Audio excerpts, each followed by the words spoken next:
Hello student, welcome to CRP academy. CRP একাডেমিতে তোমাদের সকলকে স্বাগত এবং প্রত্যেককে গুড ইভিনিং। তো আমরা সিআরপি একাডেমির তত্ত্বাবধানে প্রত্যেকদিন সন্ধ্যা 6টা থেকে অধ্যায় ভিত্তিক জিকে প্রশ্নোত্তরের ক্লাস করছি। গুরুত্বপূর্ণ বিষয়ের গুরুত্বপূর্ণ অধ্যায় বা টপিক ধরে ধরে সম্পূর্ণ তথ্য এবং প্রশ্ন উত্তরের মাধ্যমে প্র্যাকটিস সেটগুলো করছি।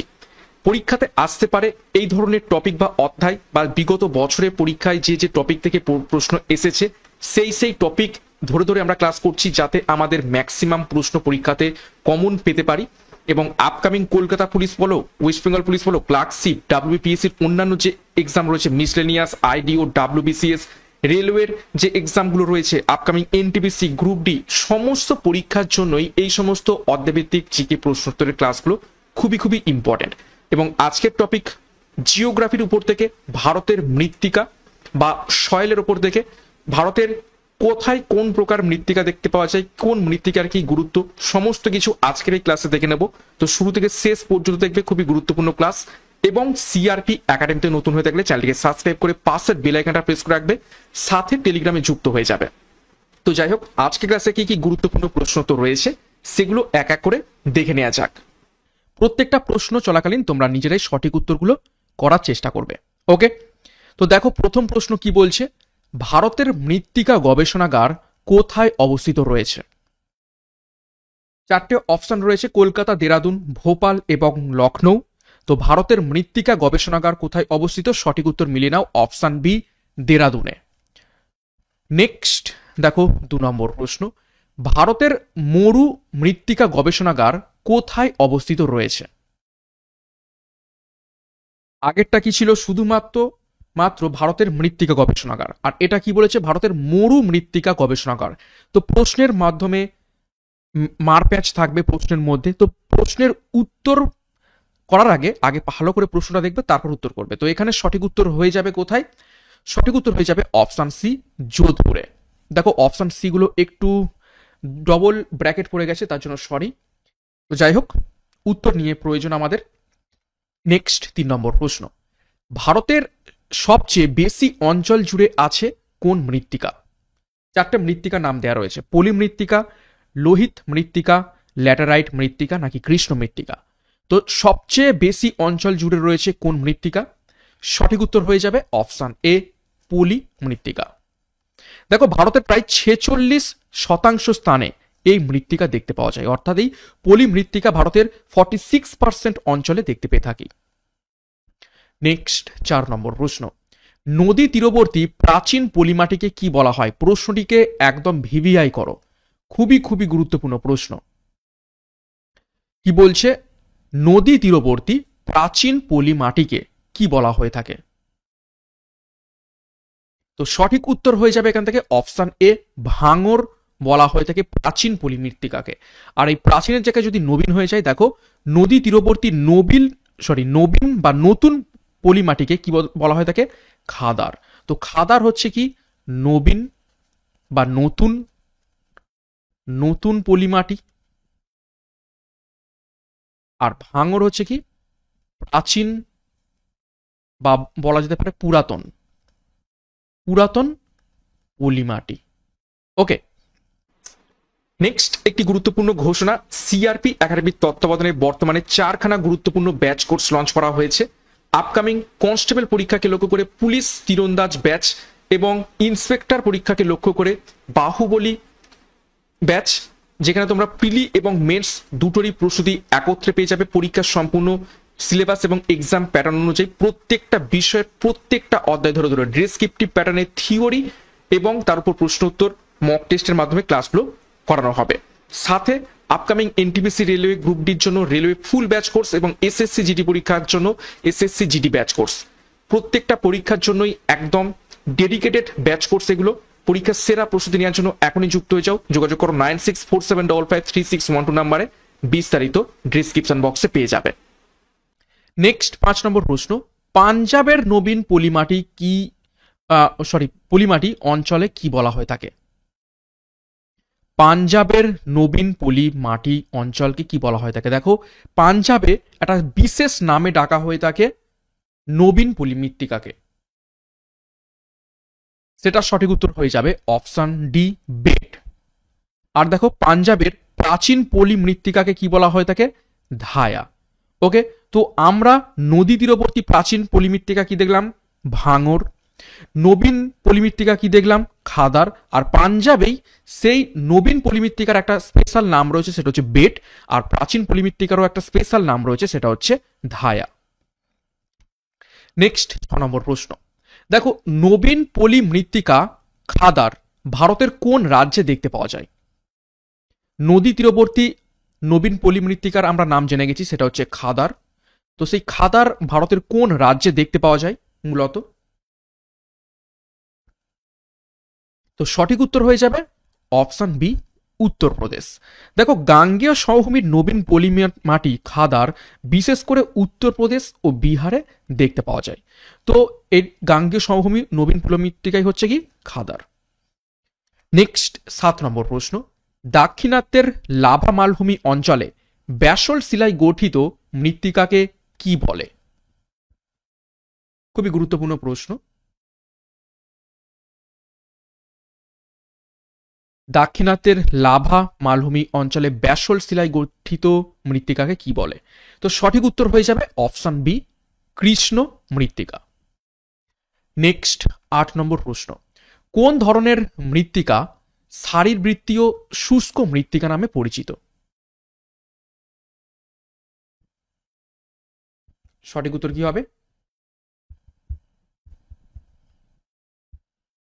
তো প্রশ্ন নাম্বার 8-এর সঠিক উত্তর হয়ে যাবে অপশন সি, সুন্দরবনের লবণাক্ত মৃত্তিকা। দেখো, যে মৃত্তিকায় লবণের পরিমাণ বেশি থাকার জন্য পর্যাপ্ত জল থাকা সত্ত্বেও উদ্ভিদ তা গ্রহণ করতে পারে না, সেই মৃত্তিকাকে শারীরবৃত্তীয় শুষ্ক মৃত্তিকা বলা হয়ে থাকে। ওকে, তো এটা সুন্দরবনের লবণাক্ত মৃত্তিকাকে বলা হয়ে থাকে। নেক্সট 9 নম্বর প্রশ্ন। কোন মাটিতে কার্পাস চাষ খুব ভালো হয়ে থাকে? ভিভিআই করো প্রশ্নটিকে। এই প্রশ্ন বহুবার এসেছে। কোন মাটিতে কার্পাস চাষ সব থেকে ভালো হয়ে থাকে? তো সঠিক উত্তর হয়ে যাবে অপশন এ, কালো মাটি। এই মৃত্তিকার অপর নাম কি? রেগুর মৃত্তিকা বা কৃষ্ণ মৃত্তিকা, যেটা আমরা দাক্ষিণাত্যে পেয়ে থাকি। দাক্ষিণাত্যের লাভা গঠিত ব্যাসল্ট শিলা থেকে আমরা পেয়ে থাকি, এবং মূলত এটা কর্ণাটক, মহারাষ্ট্র এইসব অঞ্চলে আমরা বেশি পরিমাণে পেয়ে থাকি। নেক্সট দেখো 10 নম্বর প্রশ্ন। মরুভূমি অঞ্চলের শুষ্ক মৃত্তিকাকে কি বলে? এটাকেও ভিভিআই করো, খুবই গুরুত্বপূর্ণ প্রশ্ন। মরুভূমি অঞ্চলের শুষ্ক মৃত্তিকাকে কি বলে? সঠিক উত্তর হয়ে যাবে অপশন বি, সিরোজেম বলা হয়ে থাকে। মিলিয়ে নাও উত্তরটা। নেক্সট 11 নম্বর প্রশ্ন। মরু অঞ্চলের মাটিতে কি চাষ ভালো হয়? আমরা মূলত জানি কি মরু অঞ্চলে খুব বেশি চাষ আবাদ দেখতে পাওয়া যায় না, কিন্তু এই যে মরু অঞ্চলের শুষ্ক মৃত্তিকা আমরা সিরোজেম দেখলাম, সেইখানেও কিন্তু কিছু পরিমাণ আমরা ফসল ফলতে মানে লক্ষ্য করে থাকি। তো কি ফসল ফলে? সঠিক উত্তর হয়ে যাবে অপশন সি, মিলেট। নেক্সট 12 নম্বর প্রশ্ন। পার্বত্য অঞ্চলের প্রধান মাটি হলো নিচের কোনটি? স্টার মার্ক করবে, পরীক্ষায় এসে থাকে।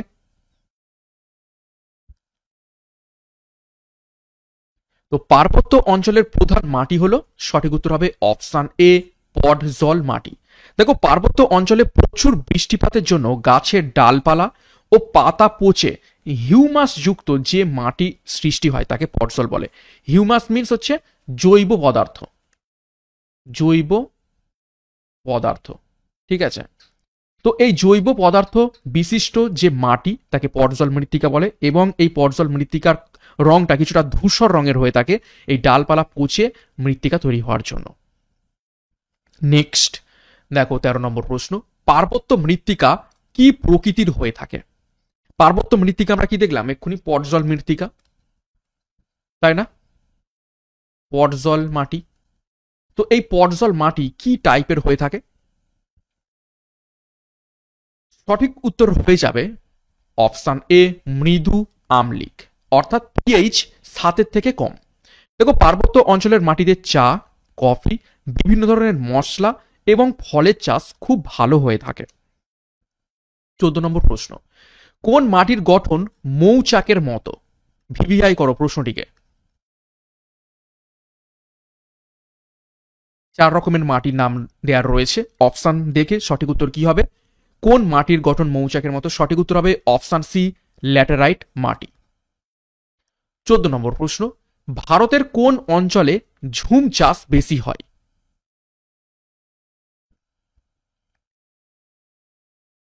নিচের কোন অঞ্চলে ঝুম চাষ আমরা বেশি লক্ষ্য করতে পারি?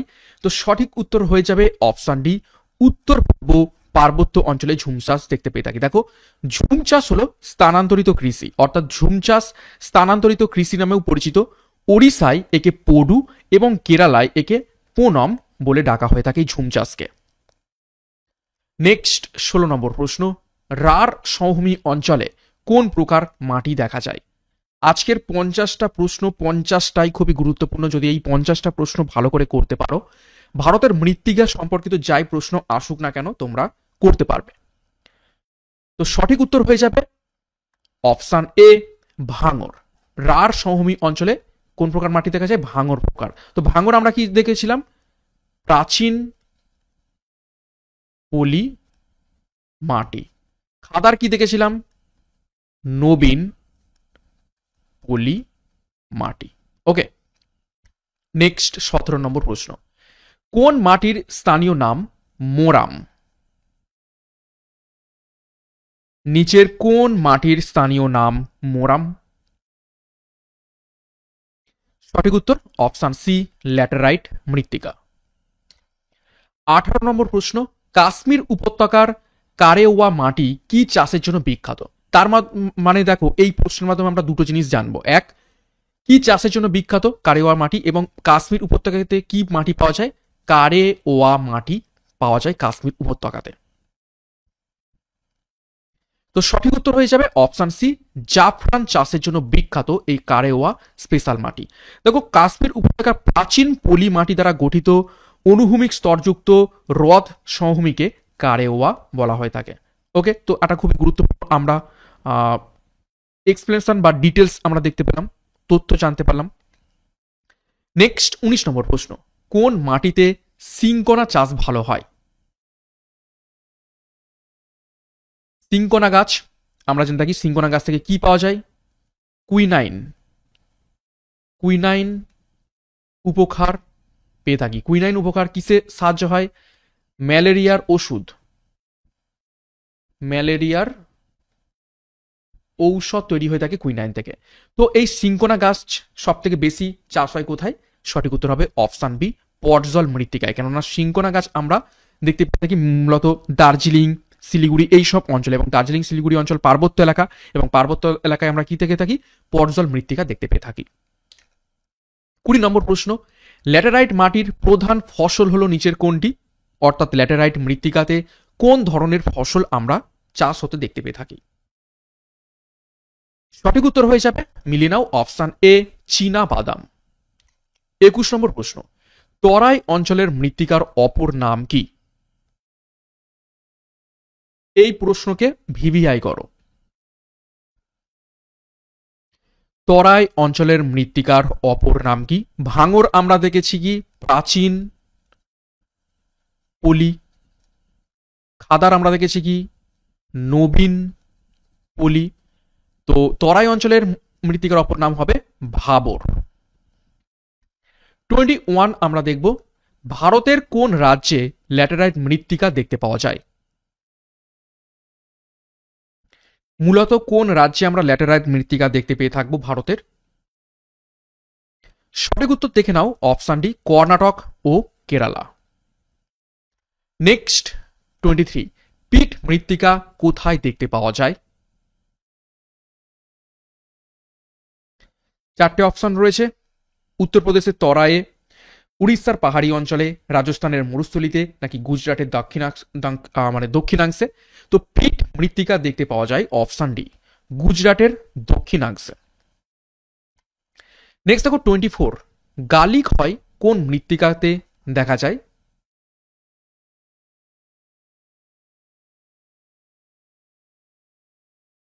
তো তো সঠিক উত্তর হবে অপশন সি, ল্যাটেরাইট মৃত্তিকাতে গালিক্ষয় দেখতে পাওয়া যায়। দেখো পশ্চিমবঙ্গের শান্তিনিকেতন, মধ্যপ্রদেশের চম্বল উপত্যকায় গালি বা খোয়াই ক্ষয় দেখতে পাওয়া যায়। ঠিক আছে, তো গালি বা খোয়াই ক্ষয় দুটো একই নাম, মানে আঞ্চলিক নাম। এবং যদি প্রশ্ন আসে যে পশ্চিমবঙ্গের কোথায় ল্যাটেরাইট মৃত্তিকা দেখতে পাওয়া যায়, সেটা হচ্ছে পশ্চিমবঙ্গের শান্তিনিকেতন যে বোলপুর অঞ্চল রয়েছে সেখানে ল্যাটেরাইট মৃত্তিকা দেখতে পাওয়া যায়। দেখো এক্সট্রা যে তথ্যগুলো করছি সেখান থেকেও কিন্তু আমরা অনেক তথ্য জানতে পারছি, যদি প্রশ্ন ঘুরিয়ে আসে সেইগুলোও কিন্তু করতে পারবো। তো এক্সপ্রেশনগুলো কিন্তু তোমরা দেখো। নেক্সট 25, ভারতের মৃত্তিকা সংরক্ষণে গৃহীত একটি পদ্ধতি হলো নিচের কোনটি?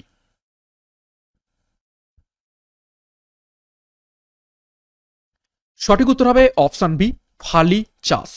দেখো অসংরক্ষিত বা উদ্ভিদবিহীন ঢালু জমিতে আড়াআড়ি ভাবে চওড়া ফিতাকৃতি বা ফালি আকৃতির কৃষি জমি তৈরি করে শস্য চাষ করাকে ফালি চাষ বলে।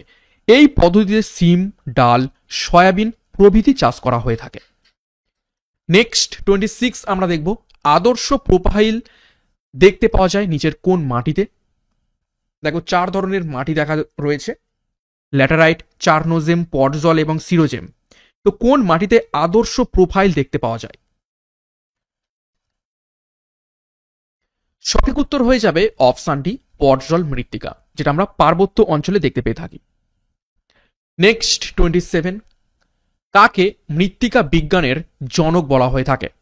কোন বিজ্ঞানীকে মৃত্তিকা বিজ্ঞানের জনক বলা হয়ে থাকে? এটাকে ভিভিআই করো।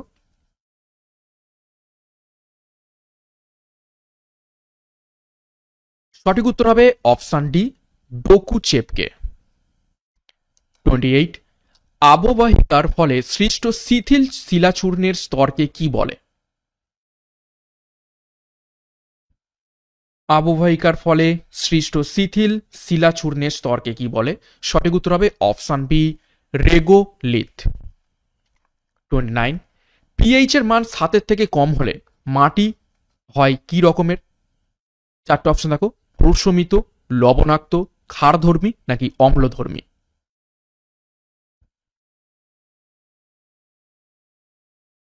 তো সঠিক উত্তর হবে পিএইচ এর থেকে, পিএইচ এর 7 থেকে কম, তো অবশ্যই আম্লিক বা অ্যাসিডিক টাইপের হয়ে যাবে। আম্লিক মানে অম্লধর্মী মানে হচ্ছে অ্যাসিডিক, আর ক্ষার ধর্ম হচ্ছে বেসিক, যেটা হচ্ছে কি পিএইচ 7 থেকে বেশি, আর এটার পিএইচ কি 7 থেকে কম। আর প্রশমিত এর পিএইচ হচ্ছে কত? একদম পারফেক্ট 7। নেক্সট 30 নম্বর প্রশ্ন, যে প্রক্রিয়ায় মাটির বীজ স্তরে উপরের স্তর থেকে জৈব পদার্থ এবং খনিজ লবণ এসে সঞ্চিত হয় সেটাকে কি বলা হয়ে থাকে? সেই প্রক্রিয়াকে কি বলা হয়ে থাকে? 4টে অপশন দেখো, হিউমিফিকেশন, খনিজকরণ, ক্যালসিফিকেশন নাকি ইলুভিয়েশন। সঠিক উত্তর হয়ে যাবে অপশন ডি, ইলুভিয়েশন বলা হয়ে থাকে। 31, কৃষ্ণ মৃত্তিকা যে প্রকৃতির মাটি সেটি নিচের কোনটি? কোন প্রকৃতির মাটি কৃষ্ণ মৃত্তিকা? সঠিক উত্তর অপশন বি, ভাটি সল। নেক্সট 32, হানিকম্ব দেখা যায় কোন মৃত্তিকায়? অর্থাৎ একটু আগে আমরা একটা প্রশ্ন দেখলাম যে মৌচাকের গঠন দেখতে পাওয়া যায় নিচের কোন মৃত্তিকাতে, তো সেটাই হচ্ছে হানিকম্ব। তো সঠিক উত্তর হয়ে যাবে, মিলিয়ে নাও, অপশন এ, ল্যাটেরাইট মৃত্তিকাতে। 33 দেখো, উদ্ভিদের প্রধান পুষ্টির মৌল হিসাবে এনপিকে কে বলা হয় নিচের কোনটি?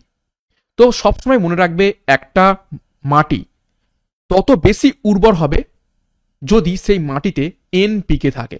তো এন, পি আর কে এই তিনটে আসলে কি? N for nitrogen, P for phosphorus, আর কে ফর পটাশিয়াম। কোনো মৃত্তিকাতে যদি নাইট্রোজেন, ফসফরাস এবং পটাশিয়াম এই তিনটে মৌল উপস্থিত থাকে তাহলে সেই মৃত্তিকা কিন্তু খুব খুব ভালো মৃত্তিকা বা উর্বর মৃত্তিকা বা পুষ্টিযুক্ত মৃত্তিকা হয়ে থাকে। তো এখানে সঠিক উত্তর হবে অপশানে প্রাথমিক অতিমাত্রিক পুষ্টি মৌল। সবসময় এইটা মনে রাখবে, এনপিকে। নেক্সট দেখো, সোলোনেটজো মৃত্তিকাকে বলে নিচের কোন মৃত্তিকা? সোলেনেজ বা সোলেনেজো মৃত্তিকাকে বলা হয়ে থাকে অপশন বি, আন্ত আঞ্চলিক মৃত্তিকা। 35, নাতিশীতোষ্ণ তৃণভূমি অঞ্চলের কোন বর্গের মৃত্তিকা দেখতে পাওয়া যায়? নাতিশীতোষ্ণ তৃণভূমি অঞ্চলে নিচের কোন বর্গের মৃত্তিকা দেখতে পেয়ে থাকি আমরা? সঠিক উত্তর হবে অপশন সি, মলিসল প্রকৃতির মৃত্তিকা দেখতে পাই। 36, মাটির প্রধান পুষ্টি মৌল হলো নিচের কোনটি? একটু আগে আমি বললাম এন, পি, কে। তো দেখো নাইট্রোজেন, অপশনের মধ্যে নাইট্রোজেন নেই, আছে কে? P, phosphorus. আর পটাশিয়াম এখানে অপশনে নেই। তো সঠিক উত্তর হয়ে যাবে অপশনগুলোর মধ্য থেকে অপশন এ, ফসফরাস। নেক্সট প্রশ্ন দেখো, মাটি সৃষ্টির একটি মৌলিক প্রক্রিয়া হলো নিচের কোনটি? মাটি সৃষ্টির একটি মৌলিক প্রক্রিয়া হলো নিচের কোনটি? এটাকে ভিভিআই করো। তো সঠিক উত্তর হবে অপশন ডি, অ্যালুভিয়েশন। ঠিক আছে, এটাকে অ্যালুভিয়েশন বা ইলুভিয়েশন, যেটা একটু আগে দেখলাম একটা প্রশ্নে, সেই একই ব্যাপার। নেক্সট 38, উদ্ভিদের সর্বাপেক্ষা প্রয়োজনীয় পুষ্টি মৌল হলো নিচের কোনটি? দেখো এটা খুবই গুরুত্বপূর্ণ প্রশ্ন এবং কনফিউশন হতে পারে, কেননা আমি একটু আগেই বললাম যে মাটিতে যদি এন, পি আর কে থাকে তাহলে সেই মাটি সব থেকে উর্বর হয়। তো এন ফর নাইট্রোজেন, অপশনে রয়েছে নাইট্রোজেন। পি ফর ফসফরাস, ফসফরাসও অপশনে রয়েছে। কে ফর পটাশিয়াম, সেটাও অপশনে রয়েছে। তাহলে উত্তর আমরা কি করব? কিন্তু এখানে দেখো প্রশ্নে কি বলেছে, সর্বাপেক্ষা প্রয়োজনীয়। তো যখনই বলবে সর্বাপেক্ষা প্রয়োজন, তখন সঠিক উত্তর হয়ে যাবে নাইট্রোজেন, তারপরে ফসফরাস, তারপরে পটাশিয়াম। এই কারণেই কিন্তু এইভাবে লেখা হয়েছে এনপিকে। তো সঠিক উত্তর হয়ে যাবে এখান থেকে অপশন ডি, নাইট্রোজেন। এবং তোমরা জানো একটা বিশেষ মানে সার পাওয়া যায়, যেটা হচ্ছে কি ইউরিয়া। ইউরিয়া সার, সেই ইউরিয়া সার সব থেকে ভালো ফার্টিলাইজার বা সার বলা হয় থাকে। কেন? কেননা এই ইউরিয়াতে 47% কি থাকে, নাইট্রোজেন উপস্থিত থাকে। সেই কারণে কিন্তু ইউরিয়া সার সব থেকে বেশি পুষ্টিকর। তো সেই দিক থেকেও তোমরা মাথায় রাখবে যে নাইট্রোজেন সব থেকে বেশি প্রয়োজনীয় পুষ্টিযুক্ত মৌল উদ্ভিদের জন্য মাটিতে। নেক্সট 39, জলাভূমি অঞ্চলে গঠিত মাটিকে কি বলা হয়ে থাকে? এটাকেও ভিভিআই করো।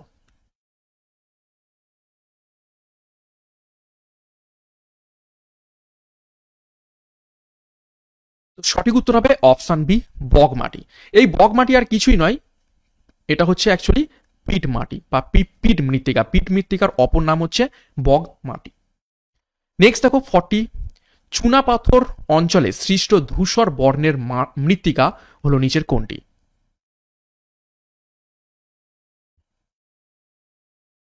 সঠিক উত্তর হয়ে যাবে, দেখে নাও, অপশন ডি, রেঞ্জিনা। নেক্সট 41, পরশল মৃত্তিকার একটি উদাহরণ নিচের কোনটি? পটজল মৃত্তিকার একটি উদাহরণ হলো অপশন এ, পটজল মৃত্তিকা। ওকে, এবং এই পটজল মৃত্তিকায় কি দেখতে পাওয়া যায়? সরলবর্গীয় বনভূমি অঞ্চল দেখতে পাওয়া যায় এই মৃত্তিকায়, এই মাটিতে। নেক্সট 42, ডুরি ক্র্যাস্ট যে মৃত্তিকায় সৃষ্টি হয় তা হলো নিচের কোন মৃত্তিকা? নিচের কোন মৃত্তিকায় ডুরি ক্যাস্ট সৃষ্টি হয়? সঠিক উত্তর দেখে নাও, অপশন এ, ল্যাটেরাইট মৃত্তিকা। নেক্সট 43, মৃত্তিকার এ ও বি স্তরকে একত্রে কি বলা হয়ে থাকে? মৃত্তিকার বিভিন্ন স্তর রয়েছে এবং সেগুলোকে এ, বি, সি, ডি এইভাবে নামকরণ করা হয়েছে। তো এ স্তর এবং বি স্তরকে একত্রে কি বলা হয়ে থাকে? সঠিক উত্তর হবে অপশন সি, সোলাম বলা হয়ে থাকে। এবং লাতিন শব্দ এই সোলামের অর্থ হলো মেঝে বা ফ্লোর। নেক্সট 44, কৃষ্ণ মৃত্তিকার কালো রঙের জন্য দায়ী উপাদান হলো নিচের কোনটি? চারটে মৌল দেওয়া রয়েছে দেখো, লোহা, অ্যালুমিনিয়াম, সিলিকা এবং টাইটানিয়াম অক্সাইড। তো কোন যৌগের জন্য বা কোন মৌলের জন্য কৃষ্ণ মৃত্তিকার রং কালো হয়ে থাকে? তো এখানে সঠিক উত্তর হয়ে যাবে অপশন ডি, টাইটানিয়াম অক্সাইড। এবং ব্যাসল্ট থেকে, ব্যাসল্ট হচ্ছে লাভা থেকে পাওয়া যায়, ঠিক আছে, আগ্নেয় শিলা। তো সেই ব্যাসল্ট থেকে মাটির সৃষ্টি হয়, তা হলো কৃষ্ণ মৃত্তিকা। নেক্সট 45, যে প্রক্রিয়ায় মাটিতে জৈব পদার্থ সংযুক্ত হয় তা হলো নিচের কোনটি? নিচের কোন প্রক্রিয়ায় মাটিতে জৈব পদার্থ সংযুক্ত হয়? সঠিক উত্তর হয়ে যাবে অপশন এ, হিউমিফিকেশন। 46, যে মাটির উৎপত্তিতে জনক শিলার প্রভাব সর্বাধিক থাকে তাকে বলা হয় নিচের কোনটি? অর্থাৎ ধরো আমরা একটু আগেই দেখলাম যে কৃষ্ণ মৃত্তিকা কোন শিলা থেকে তৈরি হচ্ছে, ব্যাসল্ট শিলা থেকে। তো তার মানে কৃষ্ণ মৃত্তিকাতে আমরা ব্যাসল্ট শিলা সব থেকে বেশি পরিমাণে পাবো, অর্থাৎ জনক শিলার প্রভাব কৃষ্ণ মৃত্তিকাতে সর্বাধিক। তো এই কৃষ্ণ মৃত্তিকার টাইপের আমরা মৃত্তিকাকে কি বলবো, অর্থাৎ যেখানে জনক শিলার প্রভাব সর্বাধিক থাকবে। তো সঠিক উত্তর হয়ে যাবে এখানে অপশন এ, এন্ডোডাইনামো মরফিক মাটি বলা হয়ে থাকবে সেই ধরনের শিলাকে। তারপরের প্রশ্ন দেখো, যে মাটির উৎপত্তিতে জলবায়ুর প্রভাব সর্বাধিক তাকে কি বলা হয়ে থাকে? জলবায়ুর প্রভাব বলতে যেমন দেখো রাজস্থানে মরু অঞ্চলে আমরা সিরোজিম টাইপের মৃত্তিকা দেখতে পাই, সেখানে শুষ্ক প্রকৃতির জলবায়ু। পার্বত্য অঞ্চলে বেশি পরিমাণে বৃষ্টি হয়, সেখানে কাদা কাদা ভিজে ভিজে মাটি, সেখানে ডালপালা পচে পর্জল মৃত্তিকা তৈরি হয়ে থাকে। তারপর জলবায়ুর জন্য যেখানে সরল মানে যেটা আমাদের লবণাক্ত মৃত্তিকা। তো এই ধরনের মৃত্তিকা কি বলবো? সঠিক উত্তর হবে অপশন বি, একটো ডায়নামো মরফিক মাটি। নেক্সট 48, মরু অঞ্চলের সৃষ্ট মাটি হলো নিচের কোনটি? প্রশ্নটা রিপিট হলো, খুবই গুরুত্বপূর্ণ প্রশ্ন, সঠিক উত্তর মিলিয়ে নাও অপশন সি, সিরোজেম মাটি। 49, সবচেয়ে বেশি হিউমাস দেখতে পাওয়া যায় কোন মাটিতে? সব থেকে বেশি হিউমাস অর্থাৎ জৈব পদার্থ। তো সঠিক উত্তর হয়ে যাবে অপশন সি, চারনোজেম মৃত্তিকা। দেখো হিউমাস সমৃদ্ধ মাটির রং কালো হয়ে থাকে বা ধূসর হয়ে থাকে। পর্জল মৃত্তিকাতেও হিউমাস দেখতে পাই আমরা পার্বত্য অঞ্চলে, কিন্তু এখানে বলেছে সবচেয়ে বেশি যদি হিউমাস দেখতে পাওয়া যায় সেটা হচ্ছে চারনোজেম মৃত্তিকাতে। নেক্সট 50 নম্বর প্রশ্ন এবং শেষ প্রশ্ন, এবং এখানে কিন্তু ক্লাস শেষ নয়, আমি বলেছিলাম 50টা এমসিকিউ করব, তারপরে কিছু ওয়ান লাইনার দেখে নেবো গুরুত্বপূর্ণ। তো এই প্রশ্নের পরে কিন্তু আমরা ওয়ান লাইনার দেখবো, তো এখানে কিন্তু তোমরা চলে যাবে না। তো 50 নম্বর প্রশ্ন দেখো, শেষ প্রশ্ন এমসিকিউ ফরম্যাটে, প্রশমিত মাটির পিএইচ কত? তো একদম ইজি প্রশ্ন, প্রশমিত মাটির পিএইচ হয়ে যাবে অপশন সি 7। তো এমসিকিউ করে ফেললাম, এবার আমরা ওয়ান লাইনার দেখবো। দেখো এক নজরে ভারতের মৃত্তিকা সম্পর্কে কিছু গুরুত্বপূর্ণ তথ্য আমরা দেখে নিই। দেখো মাটি সম্পর্কিত বিজ্ঞানকে বলা হয় কি? পেডোলজি। একদম ভিভিআই করো, বহুবার পরীক্ষাতে এসেছে। মাটি সংক্রান্ত বিদ্যা বা বিজ্ঞানকে পেডোলজি বলা হয়ে থাকে। এবং এই মাটি সম্পর্কিত বিজ্ঞানের জনক আমরা কি দেখলাম? কি ডেকুভিচ। ঠিক আছে, ডেকুভিচকে আমরা মাটির বা মৃত্তিকা বিজ্ঞানের জনক বলা হয়ে থাকে। নেক্সট, ভারতের মৃত্তিকা গবেষণাগারটি কোথায় অবস্থিত? দেরাদুনে অবস্থিত। ভারতের মরু মৃত্তিকা গবেষণা কেন্দ্র কোথায় অবস্থিত রয়েছে? রাজস্থানের যোধপুরে। নেক্সট দেখো, ভারতের সবচেয়ে বেশি অঞ্চল জুড়ে বিস্তৃত কোন মাটি? সেটা হচ্ছে পলি মাটি, 46%। নেক্সট দেখো খাদার। খাদার হচ্ছে গাঙ্গেয় সমভূমির নবীন পলিমাটি, যেটা উত্তরপ্রদেশ বিহারে বেশি পরিমাণে দেখতে পাওয়া যায়। তারপর দেখো ভাঙর। ভাঙর হচ্ছে গাঙ্গেয় সমভূমির প্রাচীন পলিমাটি, ভাঙর নামে পরিচিত। নেক্সট দেখো বেট। বেট হচ্ছে পাঞ্জাবে নদী অববাহিকার নবীন পলিমাটিকে বেট বলে, অর্থাৎ পাঞ্জাবে নদীবাহিত যে নবীন পলিমৃত্তিকা তার একটা স্পেশাল নাম বেট। আর ধায়া হচ্ছে পাঞ্জাবে নদী অববাহিকার প্রাচীন পলিমাটিকে ধায়া বলে। এগুলো খুবই গুরুত্বপূর্ণ, পরীক্ষা কিন্তু প্রশ্ন আসে। নেক্সট দেখো ভাবর এবং তরাই। দেখো হিমালয়ের পাদদেশে নদীবাহিত নুড়ি, কাঁকর, পলি, বালি ইত্যাদি সঞ্চিত হয়ে সৃষ্ট মৃত্তিকা ভাবর, এবং তার দক্ষিণের পলিমাটি তরাই নামে পরিচিত। ওকে, তো ভাবর এবং পলি, এই তরাই, এই দুটো আমরা দেখলাম। নেক্সট দেখো কারেওয়া। আমরা এমসিকিউ করার সময় দেখেছিলাম যে এগুলো কাশ্মীরে দেখতে পাওয়া যায়। তো কাশ্মীর উপত্যকার ধাপযুক্ত প্রাচীন পলিমাটি কারেওয়া নামে পরিচিত। দেখো কাশ্মীর উপত্যকায় কারেওয়া মাটি জাফরান চাষের জন্য বিখ্যাত, এটাও আমরা এমসিকিউ ফরম্যাটে পড়লাম। নেক্সট দেখো ল্যাটেরাইট মৃত্তিকার গঠন মৌচাকের মতো হয়ে থাকে, হানিকম যেটা। নেক্সট আমরা দেখবো, দেখো ল্যাটেরাইট মৃত্তিকার খনিজ উপাদান হলো লোহা এবং অ্যালুমিনিয়াম। নেক্সট দেখো ধৌত প্রক্রিয়ায় পরিলক্ষিত হয় ল্যাটেরাইট মৃত্তিকাতে, অর্থাৎ ল্যাটেরাইট মৃত্তিকাতে আমরা ধৌত প্রক্রিয়া দেখতে পেয়ে থাকি। ল্যাটেরাইট মাটির স্থানীয় নাম হচ্ছে মোরাম, এটাও কিন্তু এমসিকিউ ফরম্যাটে দেখেছি, গুরুত্বপূর্ণ। কৃষ্ণ মৃত্তিকার অপর নাম রেগুর, খুবই খুবই গুরুত্বপূর্ণ, পরীক্ষা এসে থাকে। কার্পাস চাষ সব থেকে ভালো হয়ে থাকে। দেখো সবচেয়ে বেশি কৃষ্ণ মৃত্তিকা যুক্ত রাজ্য হলো মহারাষ্ট্র। কার্পাস চাষের পক্ষে সব থেকে আদর্শ মৃত্তিকা হলো কি? কৃষ্ণ মৃত্তিকা বা কালো মাটি। তারপর দেখো ডেকান ট্রাপ অঞ্চলে রেগুর মাটি বা কালো মাটি দেখতে পাওয়া যায়। ডেকান ট্রাপ মানে হচ্ছে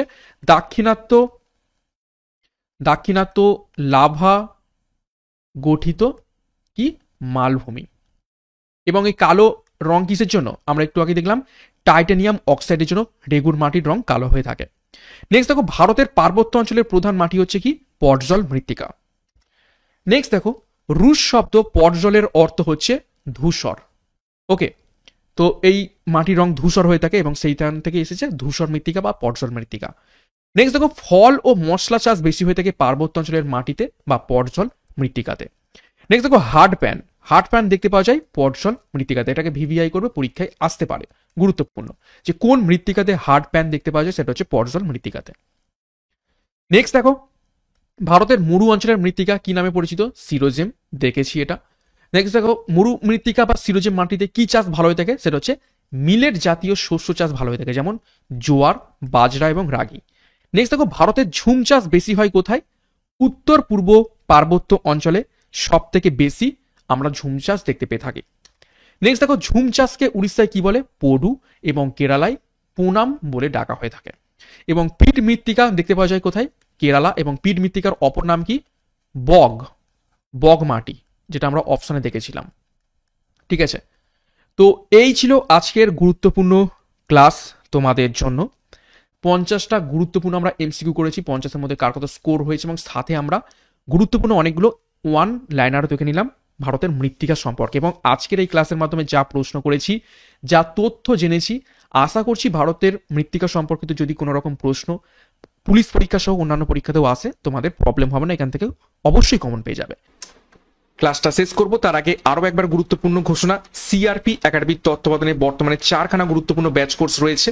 কনস্টেবল পরীক্ষার জন্য পুলিশ তীরন্দাজ ব্যাচ, সাব ইন্সপেক্টর পরীক্ষার জন্য double star Baahubali batch, railway পরীক্ষার জন্য রেলওয়ে ফুল ব্যাচ কোর্স, এবং এসএসসি জিডি পরীক্ষার জন্য এসএসসি জিডি ব্যাচ কোর্স। প্রত্যেকটা ব্যাচ কোর্সেই পরীক্ষার সিলেবাস এবং এক্সাম প্যাটার্ন অনুযায়ী প্রত্যেকটা বিষয়ের প্রত্যেকটা অধ্যায় ধরে ধরে ডেসক্রিপটিভ প্যাটার্নে থিওরি করানো হবে, কনসেপ্ট ক্লিয়ার করানো হবে, তারপর থেকে প্রশ্ন উত্তর এবং মক টেস্ট। এবং পরীক্ষার সেরা প্রস্তুতি সঠিক গাইডেন্স এবং স্টাডি মেটের মাধ্যমে নেওয়ার জন্য এখনই যুক্ত হয়ে যাও। 9647553612 নাম্বারে যোগাযোগ করো। এছাড়া বিস্তারিত ডিসক্রিপশন বক্সে পেয়ে যাবে। সাথে সিআরপি একাডেমিতে নতুন হতে গেলে চ্যানেলকে সাবস্ক্রাইব করো, পাশের বেল আইকনটা প্রেস করে রাখো এবং টেলিগ্রামে যুক্ত হয়ে যাও। তো আজকের মতো ক্লাসটা এখানে শেষ করছি। প্রত্যেককে all the best, thank you.